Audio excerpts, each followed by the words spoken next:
This presentation will be on communicable and preventable diseases brought to you by the Health Forward AmeriCorps program in Central Connecticut AHEC Network. So what is a communicable disease? A communicable disease is one that is spread from one person to another through a variety of ways that include contact with blood and bodily fluids, breathing in an airborne virus, or by being bitten by an insect.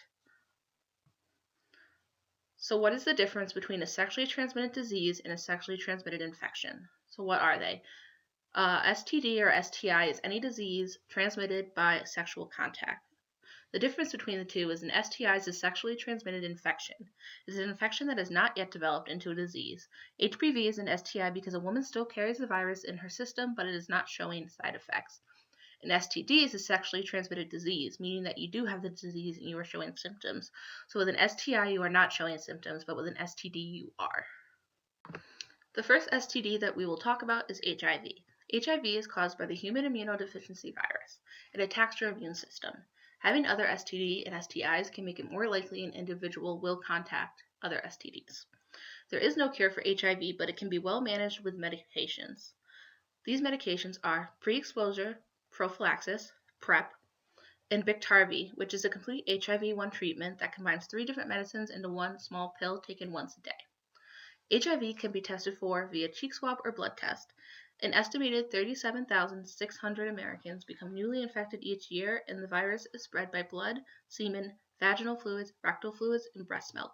It is possible to live with HIV without it turning into AIDS if you are on the correct medication for it.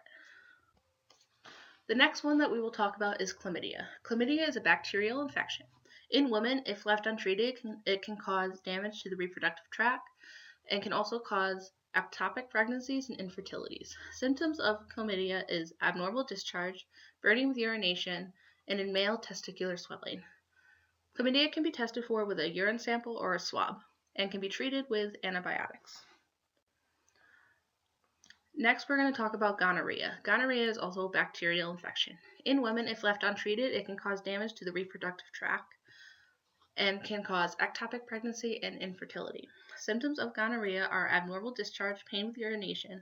In men, it also includes testicular swelling, and in women, vaginal bleeding between periods. Again, can be tested for it with a urine sample or a swab. In some cases, it can be treated with antibiotics, but that's if it is caught early. Next up is herpes. Genital herpes is caused by the HSV-2 virus, which is not the same as the HSV-1 virus. It causes blisters around your genitals and mouth, and the blisters open and turn into sores, and they last about a week. There is no cure for herpes, but medications can manage and shorten outbreaks. Herpes can be tested for with a skin or blood test, but the blood test is more reliable. An infected person can spread herpes even if they are not having an outbreak. A common misconception is that cold sores are technically an STD. They are not. Cold sores are caused by the HSV-1 virus, which is not considered an STD. Next, we're going to talk about HPV. HPV is caused by the human papillomavirus, and it's the most common STD and STI in the US. Some strains can cause genital warts and cancer, and those strains are considered an STD. HPV can go away on its own, often showing no symptoms. There is no cure for HPV, but there are treatments for the symptoms of the disease. There is an HPV vaccine that is a series of 3 shots for both men and women.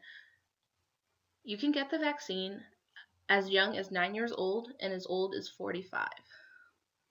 It's recommended that children get the vaccine at the age of 11 and 12 so they are fully protected before they become sexually active.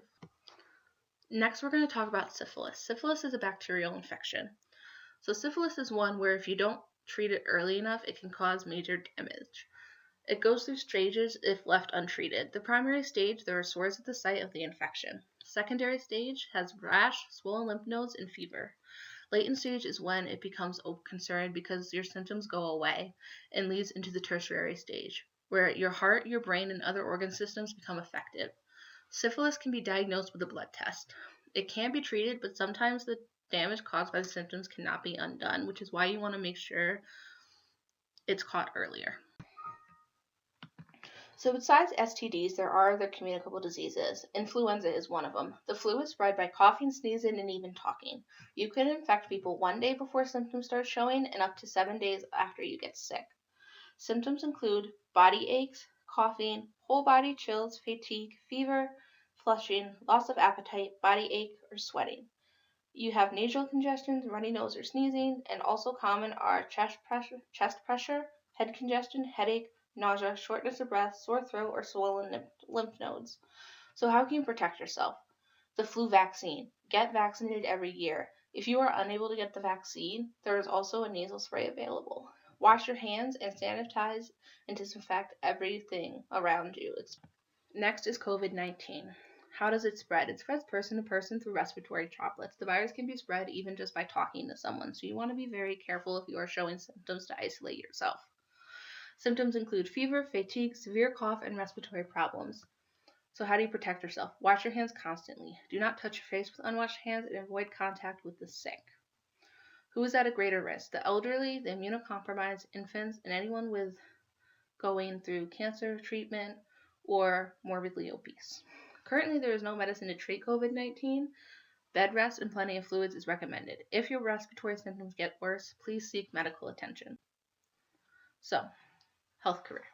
A health career associated with this topic is an advanced practice registered nurse. The skills that they need is that they need to be adaptable, compassionate, and caring.